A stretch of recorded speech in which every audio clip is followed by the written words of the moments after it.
Oh, the time will come up when the winds will stop and the breeze will cease.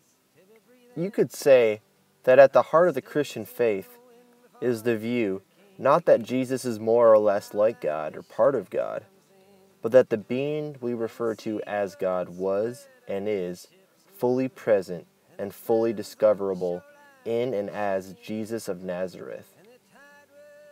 Jesus came to reveal the person, one might say the personality, of Yahweh in action, embodied in a human form. The good news is there is a God, and he's not like the gods you know already. He's like, he's like Jesus. I would like to share a story involving N.T. Wright. Noted theologian N.T. Wright talks about the unique way that Christ portrays God in a world filled with millions of opinions about the matter. In speaking of his work as a college chaplain at Oxford University, he writes, "Each year, I used to see the first-year undergraduates individually for a few minutes to welcome them to the college and make a first acquaintance. Most were happy to meet me, but many commented, often with a slight embarrassment, 'You won't be seeing much of me. You see, I don't believe in God.' I developed a stock response. 'Oh, that's interesting.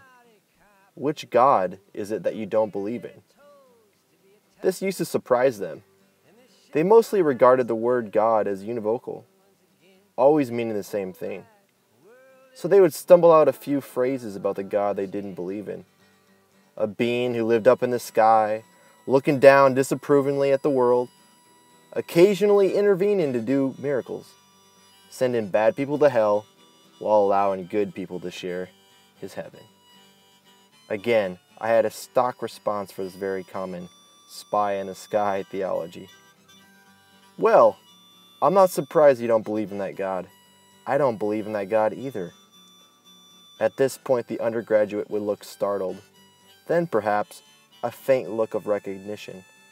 It was sometimes rumored that half the college chaplains at Oxford were atheists. "No," I would say, "I believe in the God I see revealed in Jesus of Nazareth. Sometimes I'm like N.T. Wright's students. Sometimes I know more about the God I don't believe in. It's safer for me to wrestle with doctrine and dogma, theologically jousting the universal themes of faith and divinity. It's harder and riskier for me to make a particular statement of faith, for those kinds of statements must also be about how God has been present to me and who God asked me to be.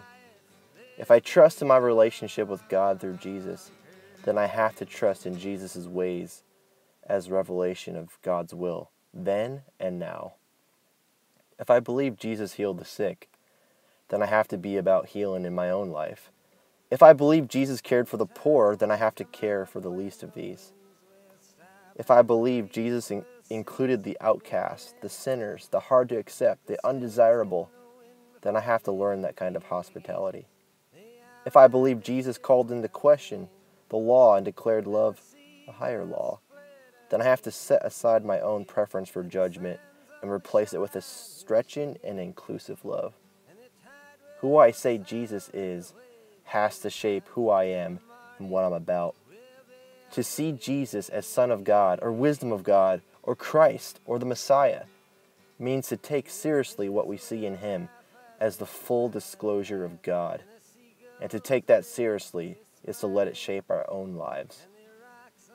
To be Christian is to affirm, here in Jesus, I see more clearly than anywhere else what God is like. The New Testament writers try over and over to convey the conviction that Jesus is the image of the invisible God. Jesus is the image of God. In Jesus, we see and know what God is like.